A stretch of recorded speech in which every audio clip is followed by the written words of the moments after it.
Raising the Tobagos, we growing like fresh tomatoes. Them boys on fire, too fuego. We pass it round hot potato. Everything is new wavo. I'm with my sweetie like Quavo. Need my cheese, need that queso. Need my bread, need that bankroll. Wake up, yes, Lord, I'm thankful. Another day on my schedule. Steady blocking the devil. I tell a hater, God bless you. Cherish moments that special. You gotta keep the memento. If you love me, then I love you, and I could never forget you. Some memories don't fade. Sometimes you miss the old days, but nothing changed unless you change. What's around you? How you? What's up, man? Hey, Skip, I gotta tell you, man. I gotta give you a compliment today, man. Oh, what is it? Your smile, though, on that last picture. I mean, you're tapping into all the joy in the universe on that smile right there. Oh man, thank you so much. I love that. and you, Black Jesus, up in I love that. You know, Black Jesus God is always in the building. You know. Hey, everybody, welcome to another episode of Two Black Authors. I am Rev Skip. Hello. Month eternal. I just have to give I was listening to something in the other room that I shouldn't hear. Oh. So I was pausing, like, how do I get this message across? But I think she got it. We were just in the back room with our guests, and I was just saying that this is the best part of my week. And that's no doubt, man, because I love hanging out with you. I love what we get to do and the guests that we get to bring on. So I'm grateful. Everything good, man? You good? Man, everything is beautiful, you know. Just living in my truth. Living in your truth. Living in my truth. Oh, you're going deep already. So I got to ask, what does that mean for you, living in your truth? What does it mean? It means aligning, being aligned with your purpose. You know what I'm saying? And when you're aligned with your purpose, there's a different feeling to life. Everything seems to be going smooth, like you found a groove and you're just letting the momentum take you. That's living in my truth. That's what I feel about living in my truth. I love that. Living the truth. Yes. And are you finding it challenging? Because I got to be honest with you, the last couple of weeks for me has been a real challenging. I've been listening to Michelle Obama's podcast, and she's talking about how she was feeling a little bit of low-grade depression because of the racism and COVID. And I'm kind of feeling that way for the last 2 weeks and doing the work to get through my low-grade depression. How have you been feeling for the last couple of weeks with all this happening? You know what? Maybe a few weeks ago, maybe even more than that, a few months ago, I was going through some things. Okay. And when you're going through the things, it's like, you know, you gotta hold tight like a hubcap in the fast lane. You know what I mean? you just gotta just get solid and just know and trust that everything is gonna pass and everything is as it should be. And that's a lot of times it's really hard for us to, in those times when we feel a certain way, to go, okay, all is well. Yeah. Because we get caught up in overthinking and whatnot. But I've been good. And that's good. I do believe that all is well. And I do believe in the divine principle of divine order. Everything is in order. Everything's in divine. But so I'm just invited to do my work right now. So good to be with you again and on this journey of what this is. Can't really call what it is right now, but I know that it's God. It's in the midst of God, brother. How can it not be? I love it. And I love that thing that's behind you. The Om is right by your head. I'm actually on a green screen and I just the spiritual green screen. Yeah, I love that. Yeah. I love that. Well, we start off our show like we do every week with the morning get down. Yeah, we get down. Okay, so my morning get down is Queen B, Beyonce. Oh my God. If y'all have the Disney Channel, you got to see Black is King. And the reason why, I'm a huge fan of Beyonce anyway. I'm just that type of fella. I love me some B. And this journey, because she does these visual art albums, and she takes an album and it just is visualized as beautiful. And she did something in Black is King, but it's her take on the Lion King. And it takes us back home to the motherland. She did it. And it's this spiritual journey. It's this Afrocentric Blackness that comes up that you're going, oh yeah, I've forgotten that we are kings and queens. So I'm listening to, I saw it 3 times already on Disney Channel. Then I got the album, started listening to the album. Then I got into the gardens and all day long and working in the backyard last week doing my gardens, the bumper garden. Do you see that on Facebook? The garden is beautiful, man. So I'm digging up the earth. Listen to Beyonce talking about the motherland. I'm going, oh, hell, I'm going back to Africa right here. What is going on? So it was absolutely amazing experience. I got to the Queen because it was truly an amazing experience. Have you seen it yet? I have not. I have not seen much of anything lately. Yeah. I haven't been watching a little Netflix, but I rarely go out of the box as far as like watching something different. Like I never even heard of this before till just now. Okay. All right. Something. So now I might check it out now that I've heard about it. But it's just like I told you earlier, I haven't been watching the news. I don't know what's going on with the Democratic Party. I don't know anything that's going on. Any DNC? Any DNC? I'm just trying to stay in my lane. You know what I'm saying? Stay prayed up, you know, meditate, read my books, work on my craft, and kind of stay out of the political arena right now. Yeah. Because every time I see something come up and I see these comments from people that I may even be friends with, I'm like, damn, how can you support that? You know what I'm saying? Just like if you took this and you said, would I be friends with a person like this? Yeah. In my real life, would you even be friends with that person? So if you say no, how would you support something that they have going on as far as their belief system and how they treat people and all that? How do you support that? Yeah. And there's no amount of money that can make me, oh, it's beneficial to me. There's no amount of money that can make me support something that goes against me ethically. And last couple of weeks, we talked about Kamala Harris and the hate that has gone on from every side. There's been so much hate, even from our own Black community. She's not Black enough and she ain't Black. And this whole thing that we're talking about today is how do we get beyond this crap and unify so we can rise up as one people? And just both sides, it's been, oh, she's this and she's that. I'm going, let the sister really allow her to get in there and prove herself again, because everyone evolves. You and I have had our moments where we had to evolve.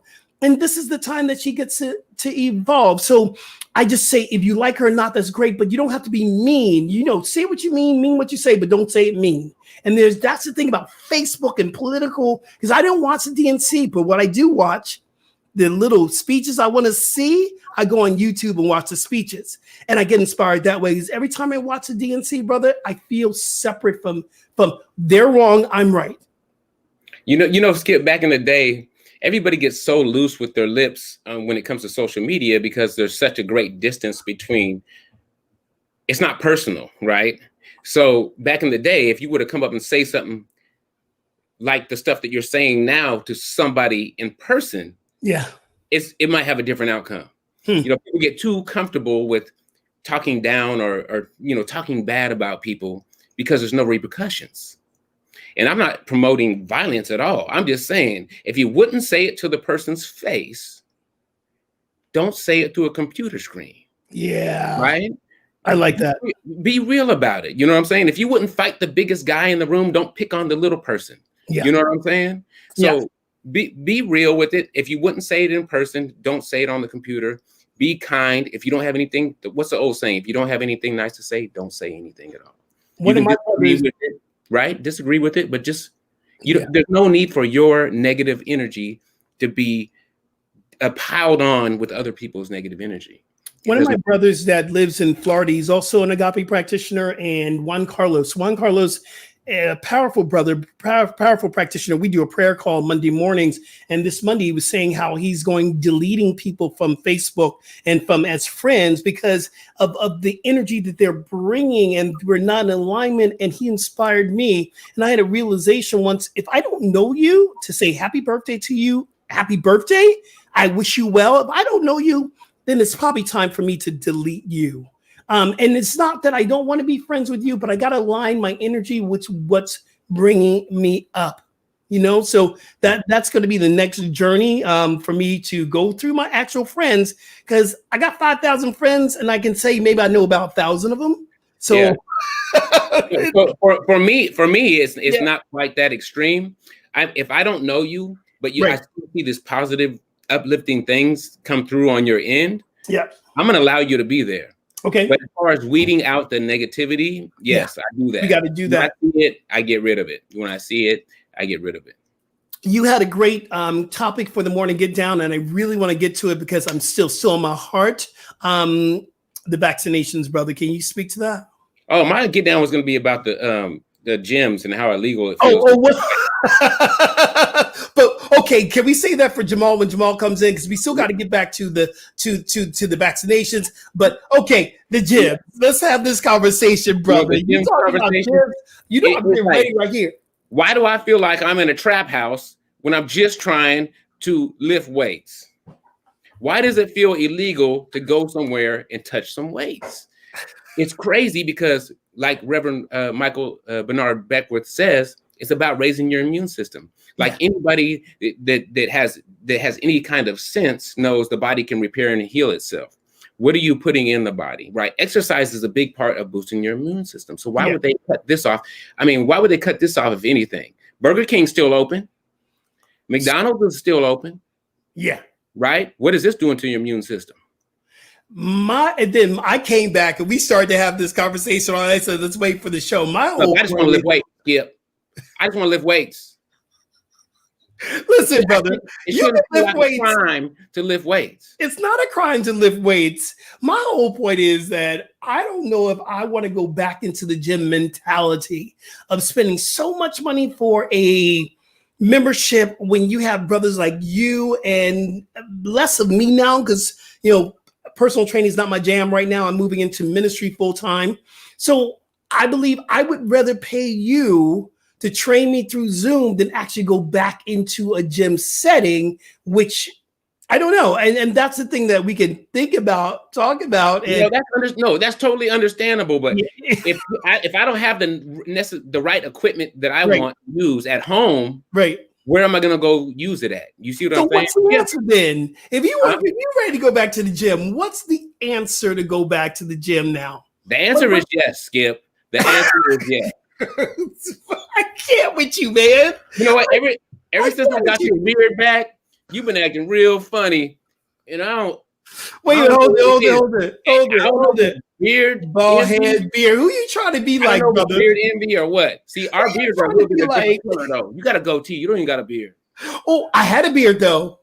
I had a beard. Oh, you had a beard. Okay. You had hair before too. I don't see you rocking a wig. Whatever. Give me a book update. I know it's in. I know that they're designing your book, because next week they're designing it. I mean, I'm waiting on to hear back from them. So it's moving along. I mean, everything's basically done. Yeah. I don't know the really process. This is my first one, so I don't know the process, what they have to go through, what they have to do, how long it takes. But we're in contact with each other, and it's moving right along. It's going to be out by November for sure. And mine's going to be out by November as well. So we have 2 books to talk about. Next week, we're doing the author show, man. Black authors from That Guy's House, our publishing company, will be having some authors here talking about the Black authors speaking out and what is our work to be done. So that's next week's show. I'm very excited about it because we know some really amazing Black authors along with that's in That Guy's House. So I'm kind of excited about it, brother. I saw your pictures. I saw your pictures. What's that? I saw your pictures for your cover. You did? Ones you're submitting, the ones you showed me.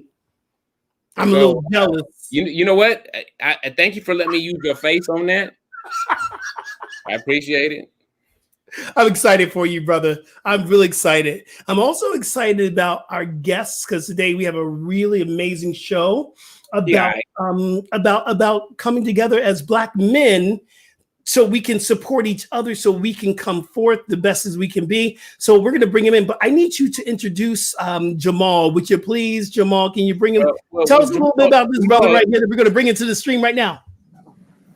This dude is look at his smile. This dude is like my brother, man. This dude is like my brother. So let me give you a quick backstory on how we really started hanging out. it seemed like we've known each other forever, but the little backstory is me and Tammy went to a friend of ours' birthday dinner, right? Jamal's birthday, right? Right.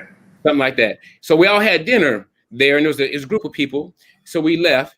So I seen him on Instagram, and he was working out, and he was a vegan. So and in the Bay Area. So I said, let me direct message him. And so we got in contact through there. And I don't know if he brought up he wanted to compete, or I don't know if I forced that on you, Jamal. No, I did not bring that up. That was okay. all. But you wanted to train, right? You wanted to train, right? I would actually. You were telling me about the competition in Florida, and I was like, "Oh, that's cool." I was like, "Yeah, no, I had never thought about competing." You're like, "You should do it." Okay, enough of that. So then we meet in person, right? So we meet in person, Skip, and we start talking, and he goes, "You know, we met before," and I'm like, "Hmm." I didn't even remember. We met in person before at that dinner, but I didn't remember him because there were so many people there. And it was years ago. It was years ago.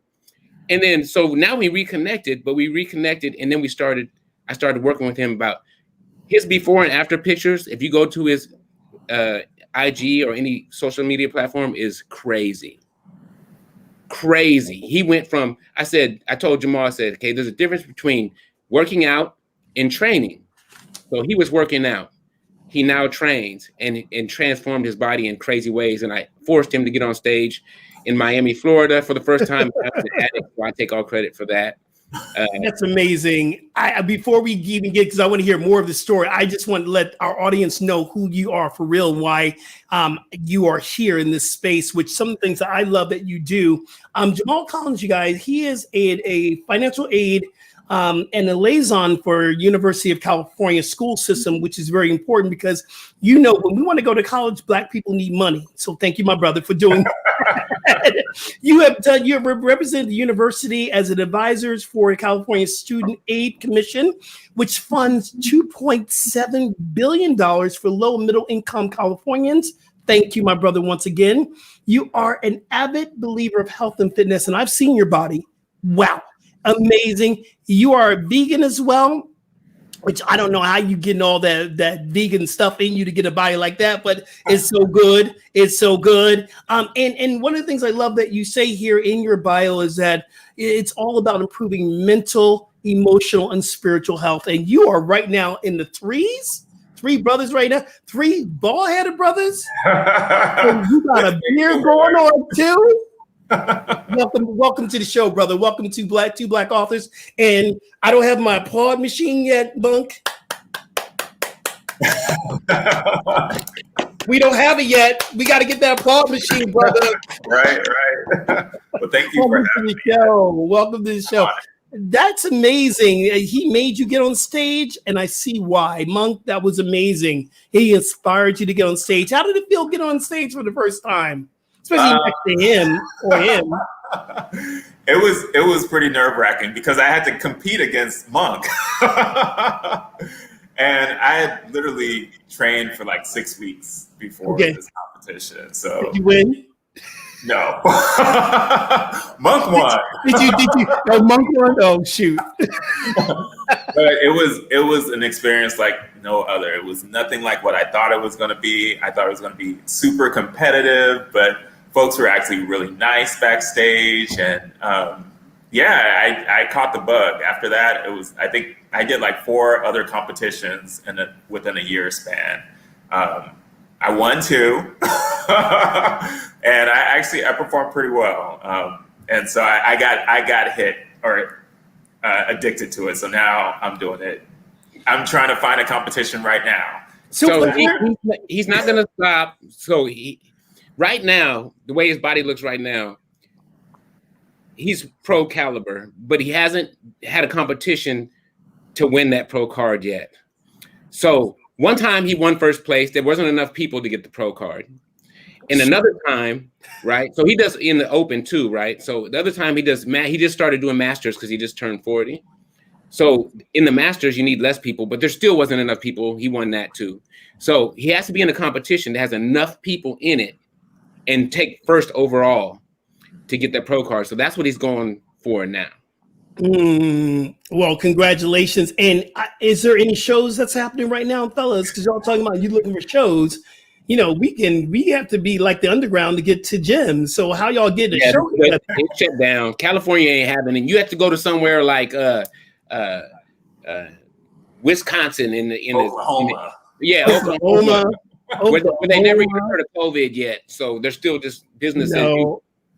I was going to go to school. I was going to go to college at Oral Roberts University in Oklahoma. I didn't too many black people in the pamphlets, so I was like, and they don't like gay people at Oral Roberts University, so I had to go. So not a good fit. Is that what you're saying? Not a good fit? Not a good fit. Not a good fit. So here's the deal, Monk and Jamal. One of the things I experienced in being openly gay, and I felt separate from other black straight men. And I know that's my own personal work to do, but there's also something around our culture. Can we say that? I mean, for real? Can we say that I've always felt pushed aside, especially in the Baptist church, and I was picked on, I was bullied all through school, I was called crazy names, and I know that I had to deal with where I dealt with so much of my own stuff as an adult. So that's why we're here today. We're talking about black men and uniting and how we can support each other. And before we get in the conversation, I know people are going to want to email us and tell us this and this and this. We are not saying that we are not all one, but the experience of living on this planet, black men have a different experience, and black gay men and straight gay men have or black gay men have a different experience as well. What can we do to come together to support? And that's what our conversation is for today. Jamal, what do you say to that, brother? Well, I would say as a gay man too, I've had similar experiences. I mean, growing up as a kid, how was it? So, I mean, I didn't know why I was different as a kid. I wasn't like the stereotypical gay kid. I was just Jamal. I was just different. And I was treated that way. So I was really smart. So I was into, studying and reading and really just doing well in school. So I got bullied for that. I was in all the advanced classes, got bullied for that. I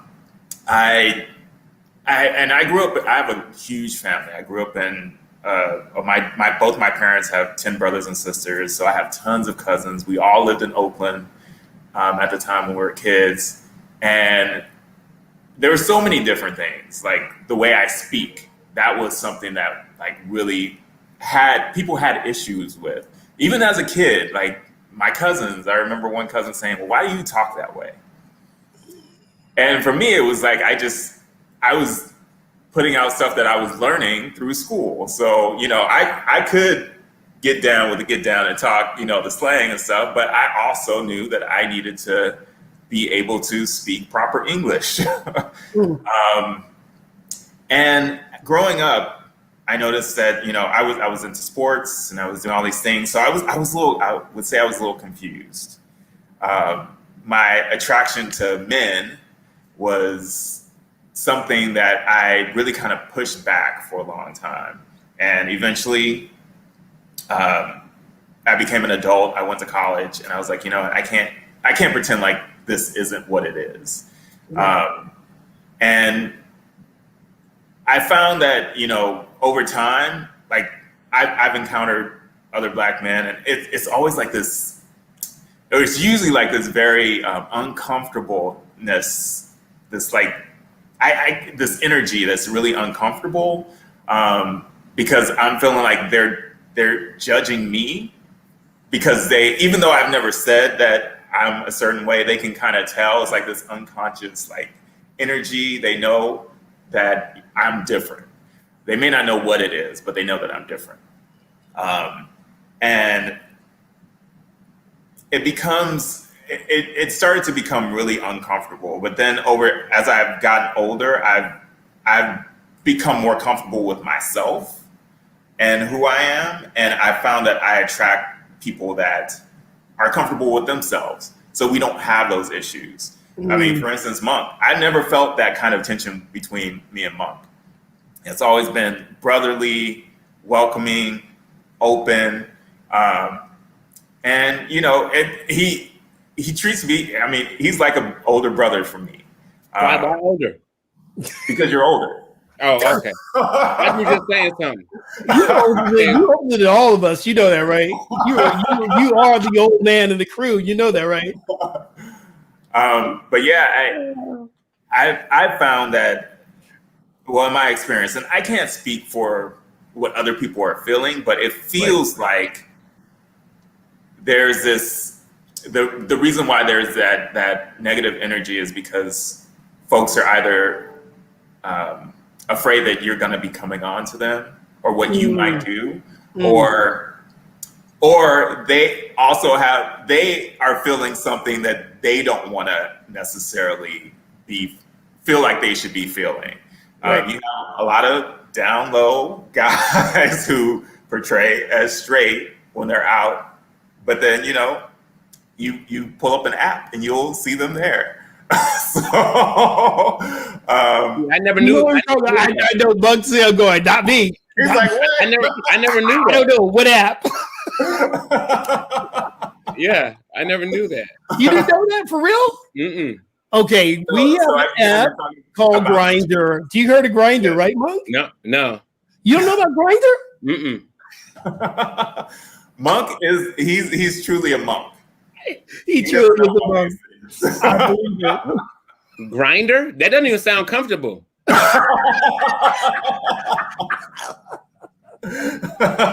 It's like Tinder for gay men. You know, okay, I'm just saying, Grinder just sounds like it's something I wouldn't even choose to sign up for. Grinder.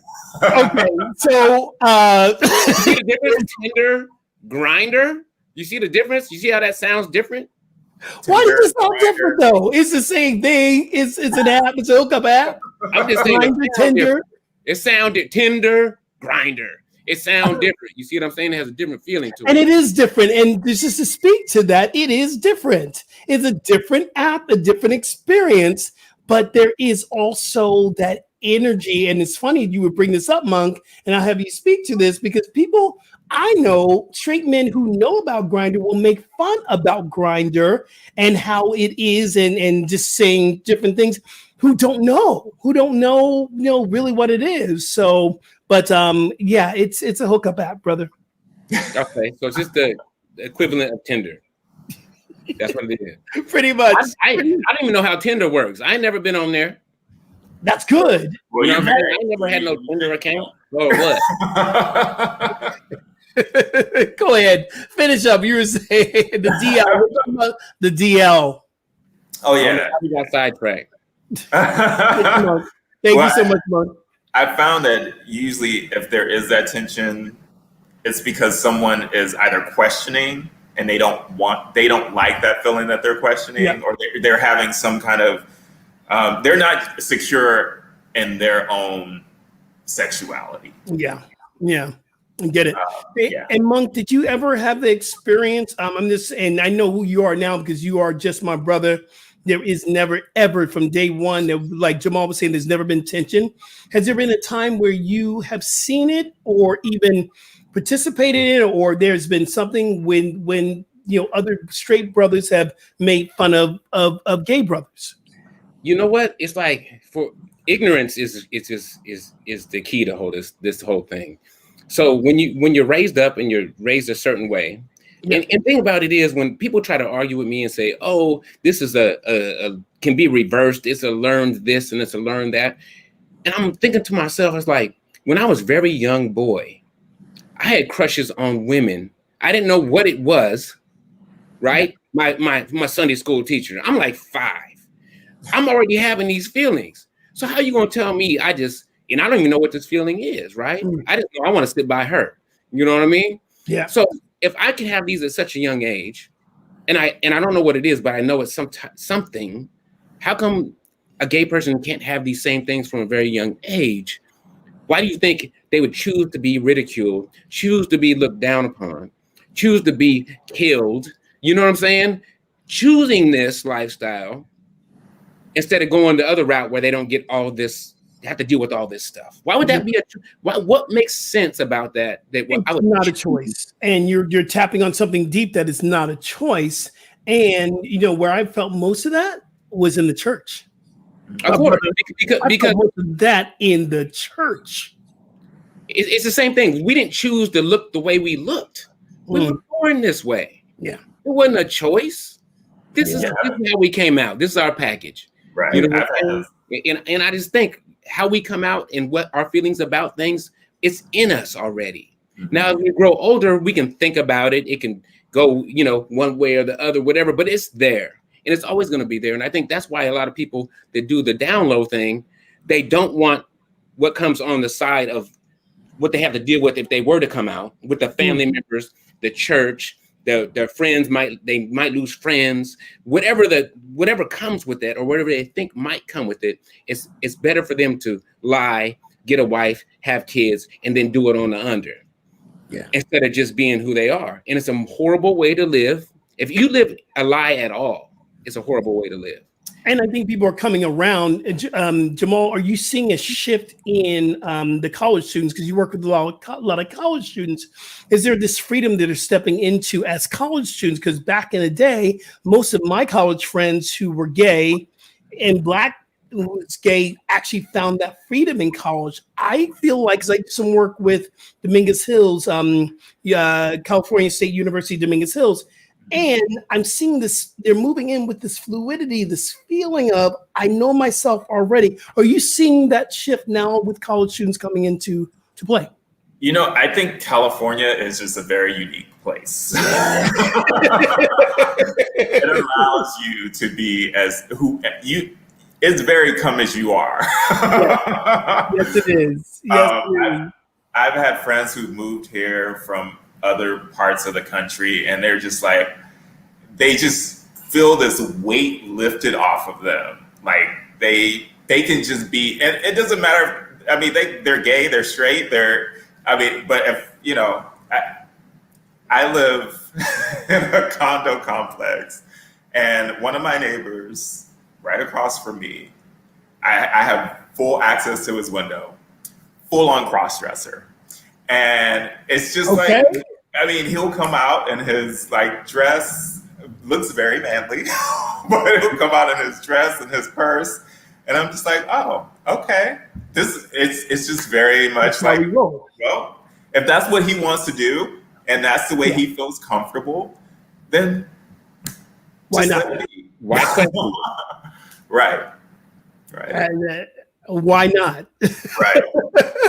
In my opinion, it's such a small, compared to what we really are, that light and that love and that perfect expression of God beings that we are, this seems like such a small, insignificant thing that people put so much weight on and will actually kill a human being because of it.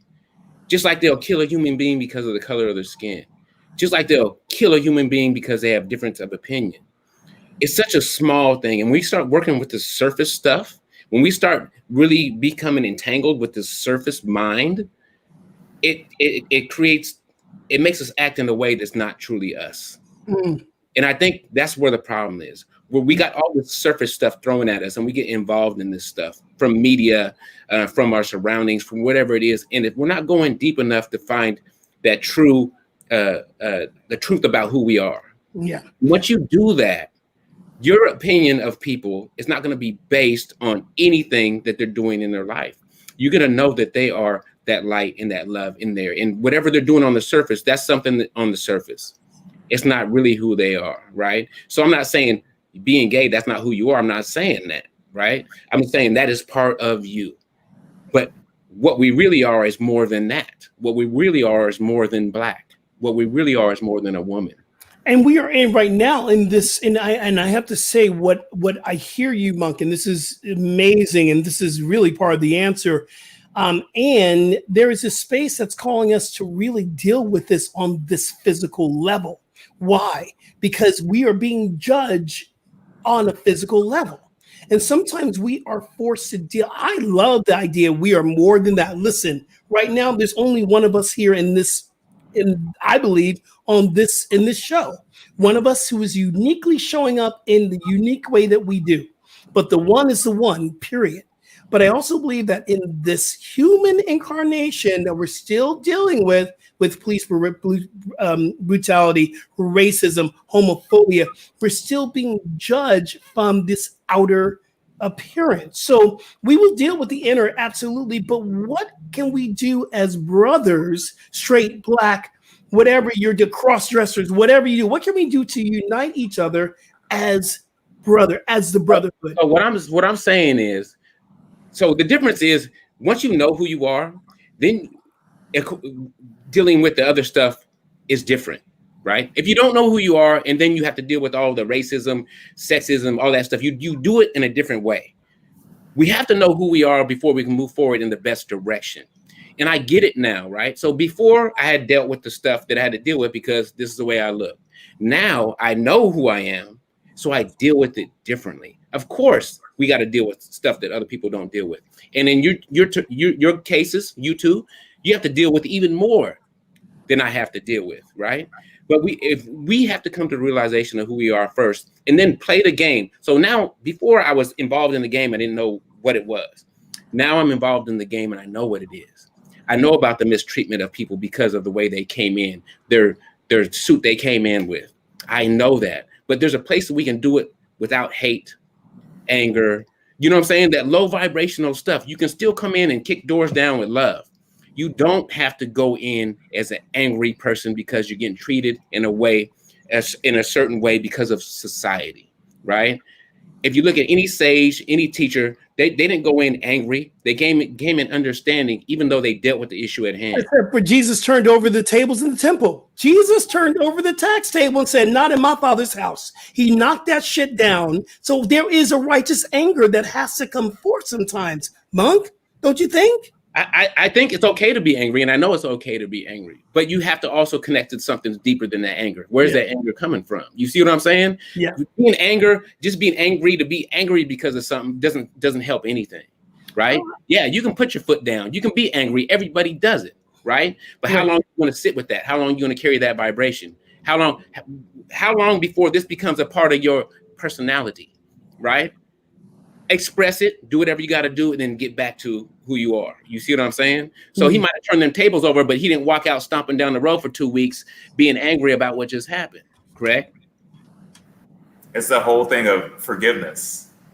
You forgive for yourself. Yeah. If you hold on to it, the only person it's affecting is you. That's it. You hold on to something that happened between you and somebody else, the only person that it's infecting is you. That other person's living their life. They've moved on.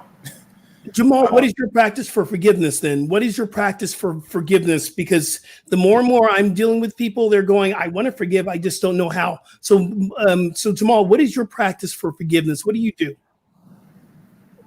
I think it's that understanding of the only person this is impacting is me. And I've done it in different ways. It's evolved over time. I've gotten faster at it or quicker at it. But ultimately, I think I understand that energy is coming from within me in some kind of way. And so I need to figure out how to release it. I've done it through meditation. I've done it through... I bought this place and like literally, I think probably the first 6 months, I literally sat in here and cried in the dark for 6 months. and just, I'd have a moment and it was a way for me to just kind of release some of the pressure. I was going through things like buyer's remorse and like, why am I living out here? I don't have, any family or friends who live very close. And so I think over time, I've gotten better at just taking a deep breath and saying, okay, I need to let that go. I went through a situation where I was dating someone, and we started. Well, he started a business, and I came in and financially supported that business. Lost pretty much my life savings on this whole deal, and held on to, after it was all over, this anger for years. And it did nothing for me. And so I realized I need to just let this go. And so there was a point where I did, and it took some time. But even like my friends were like, "You're not angry about that anymore?" I'm like, "No, because that anger only hurts me. It doesn't hurt anyone else. It damages me." When you realize you're holding a hot pan, you're gonna have to drop that hot pan. Exactly. So we got forgiveness, and Monk, your book is amazing. You talk about forgiveness in your book. So in the space of we're understanding who and what we are, we're getting that place of forgiveness. What's the next step for uniting our brotherhood, bringing us together? I believe the next step is going to be an honest conversation that it's still going down. This stuff of being separated from straight Black masculinity, what a man is, we still need to have those conversations that we're not willing to have. Or we begin a great conversation like what's happening right now. We're seeing this decline of this revolution, and hopefully it's going to come back up again.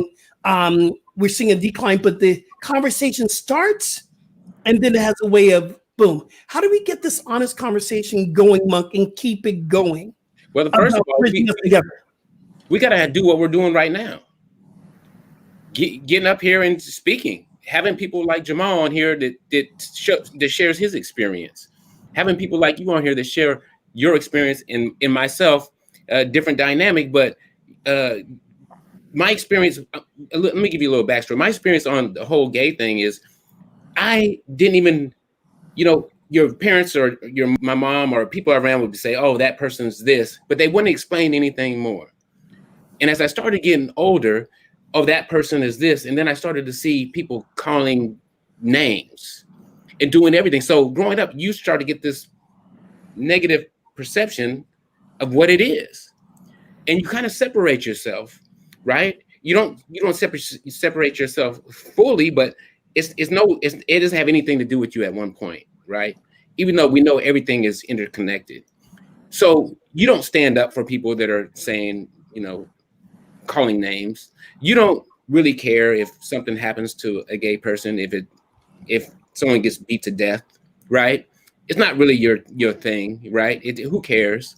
And it doesn't matter. It's almost like in the straight world that it's none of my concern. And it almost the same thing as white people. The Black world is none of my concern. It's this separation, right? So in our community, we're going to find ways to separate this whole system is going to find ways to separate us. So however many boxes they can put us in, our shade, our sexuality, whatever it might be, they're going to separate us as much as possible. So we then cannot unite as a race and live powerfully and live successfully, stay out of prison, create business, create wealth, because we're so separated. We're always trying to tear each other down. There's not another community like ours. If you look at any city, they usually have a town that's Little Mexico, right? You have Mexican businesses, Mexican owned, Mexicans buying and selling there. You're going to have a Chinatown everywhere you go, right? You're going to have Middle Eastern cultures owning stuff. We're the only culture that doesn't get down like that. It does not look out for each other the way other cultures do. And there was a time that we used to, though, brother. There was a time that we put a stop to that. They put a stop to that. You see what I'm saying? Once they see success and they see people thriving, they're always going to throw something in there to knock you off course, right? We've seen that in Tulsa, Oklahoma, right? It was Did you not have Mrs. Jones on the corner that if you did something wrong, she would say, "Wait, I'm going to tell your mama," because I remember Mrs. Jones on the corner. But Mrs. Jones was also the person that would say, "Congratulations on getting an A. Here's $1."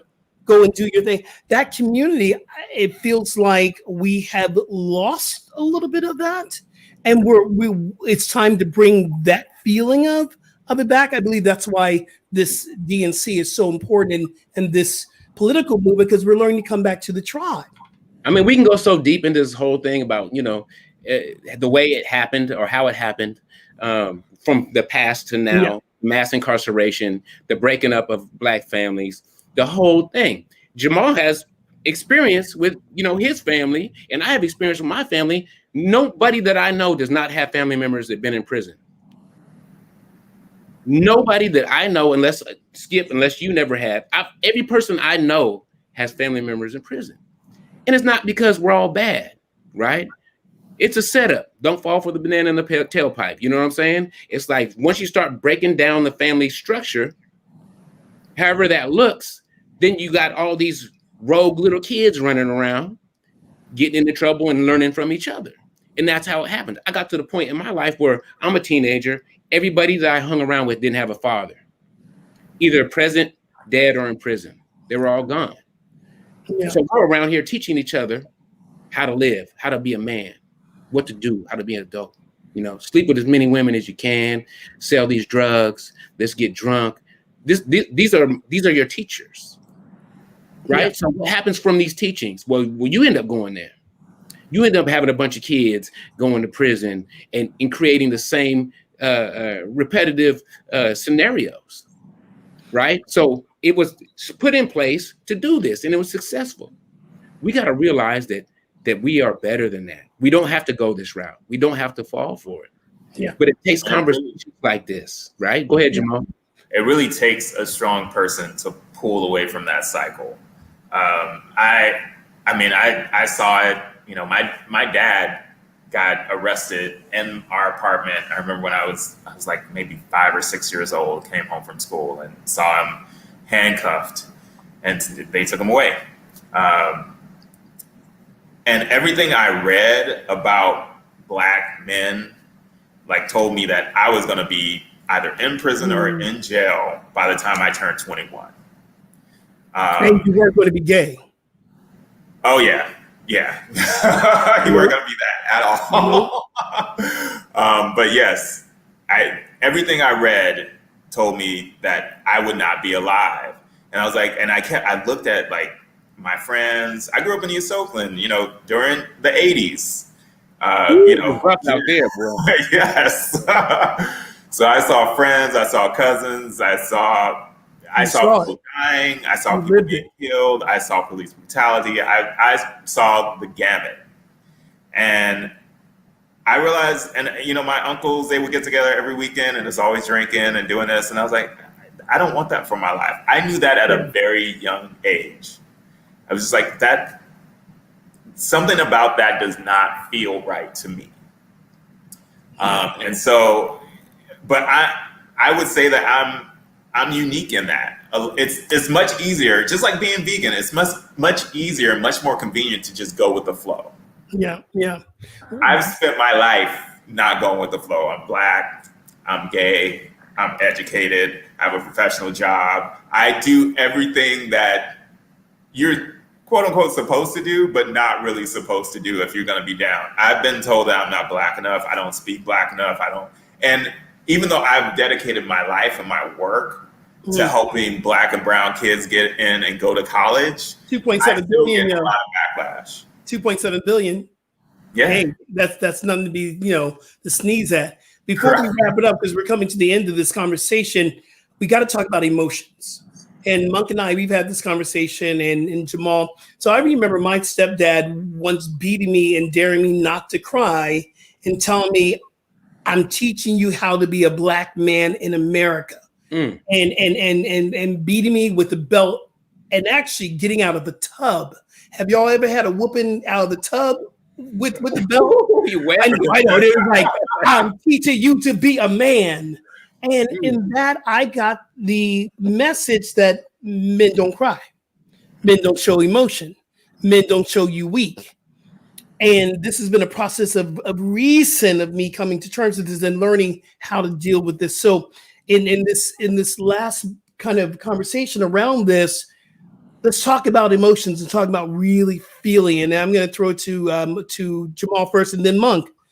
Jamal, how are you with emotions and dealing with your emotions? And what did you learn about that as a Black man? You know, I would say my experience was probably unique. So my dad grew up without a father. And yes, he did go to prison when I was young, but he got out and came back home. And he's been in throughout my life. Him and my mom are still together. They're still married. And I've seen my dad cry many a times. And so that, I mean, he still does. We get emotional. His birthday was a couple weeks ago, and literally sitting at the table, I could see him welling up just from us talking. So our family just kind of has created these traditions and this culture that's probably unique. And the fact that we share how we feel about each other. And we let each other know, and we embrace each other, and we're it's very much like you can be emotional, you can be sad, you can be happy, you can be angry. You have all those emotions, and you should for the reasons that you have them. And so, yeah, I've never had that. Fortunately, I've never had that experience where I was told to hold back on what I was feeling. Yeah. Monk, what about you, emotions, man? Well, my family, man. You know, my dad passed away. Family, will you do this? Are you family? No, there. I'm feeling the weird beard, but you know, my dad passed away at about 3.5. It was just so much dysfunction. I mean, I didn't know. Most of the time, I was angry as a kid. Yeah. And then I fell into the church being afraid. So first it was anger, then it was fear. Mm-hmm. And then it was this sense of freedom almost, but a false sense of freedom when I started just running wild. Like I broke loose of everything. And it was a medicated freedom. But I don't know. My relationship with my family, people are like, don't you talk to your brothers and sisters? I'm like, no, I don't. We don't have family dinners. We don't do any of that. It's like my family, birth family, I love them, all with all the crazy asses. I love all of them, right? But I just don't talk to them that much. Yeah. So it's like I've always known this is I'm on a singular journey. And I don't need to have someone that's genetically related to me as my rock or people that I have to talk to. You see what I'm saying? Yeah. So my family was created after I got out of the house. My tribe was created after I could talk to Jamal. I could talk to you, Skip, about anything. No problems. It's easier for me to talk to people that are in my life now than it would be to talk to my family. Yeah. My birth family. So we're just different. As far as, you know, the family dynamic goes. If you look at a regular family in a dictionary, we're not going to be there. And I don't know how many people would be there, but we're really not going to be there. Like, we're really not going to be there. Yeah. And so emotionally, I had to just deal with it on my own. It was my own thing. I mean, with my dad not being there, with just everything. Emotionally, I just, it's really, it's all internal. Right. It is. We've said that it's eternal. We can express it within ourselves. It is eternal. Having a conversation was one of the things we talked about. Really understanding who and what we are and knowing that we have a purpose on this. And I truly believe that there's that old saying, and I'm getting a new meaning of charity begins at home, then spreads abroad. I believe self-love with myself and then learning how to connect with brothers like yourself and then beginning to take it out worldwide. It's an absolute process, and I love these conversations that we get to have together. So thank you, Jamal. And hold up, I just meant to ask you. Don't you sound like you're going to talk to me right now? Don't get out of line. No. Skinny boy. Yes. Okay, so wait. Let's go. What Skinny boy? I'm responsible for that. How can you be responsible for everything? You know what?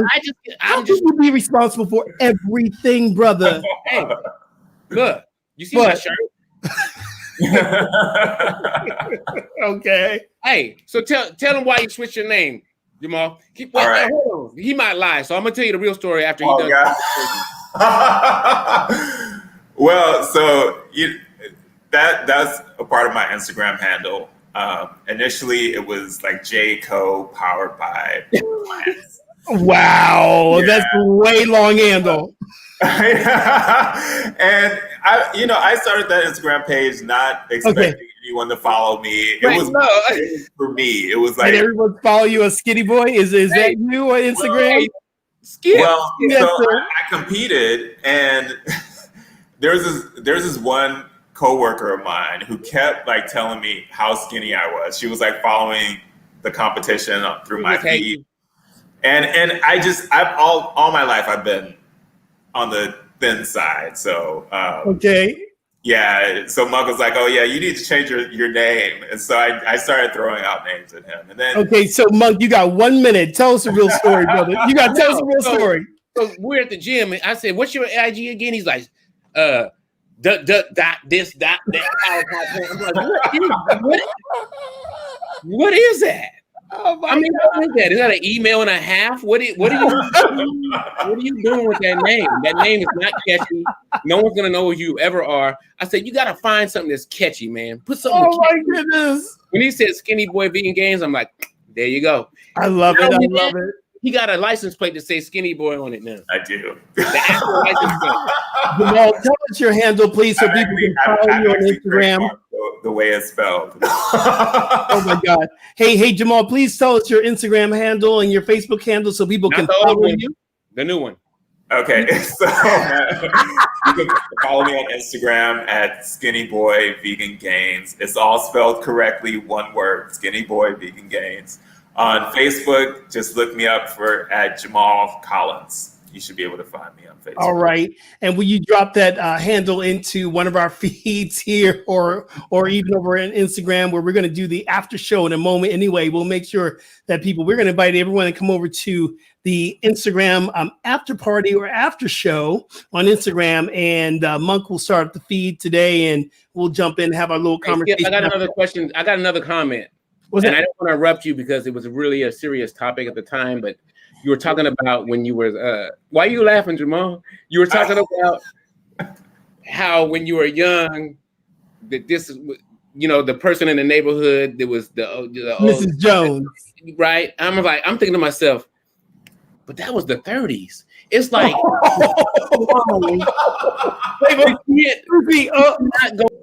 sorry, I can't hear you. I'm so sorry. I cannot hear you, Jamal. I'm sorry. What did you try to say? I could not hear you. Try that again. Oh my God. I just love you. Anyway, yeah. Okay. So listen, y'all, we just got our new website up. It's called twoblackauthors.com. You can get all our handles at twoblackauthors.com.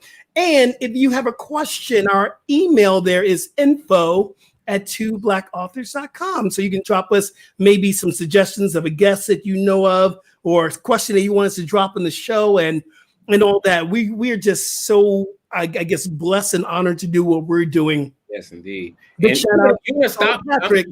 Hey, you're going to stop and get me off the removing my face from the screen. What? There you go. Big shout out to Sean Patrick, who helps us to produce this show. That Guy's House is our publisher. We have 2 books that's coming out. More about that next week. We have our Black Authors show, so I want you to please join us. This has been really an honor, Jamal. Thank you so much. Thank you for introducing us, Monk. Sometimes you get it right. Oh, and one more thing I didn't mention.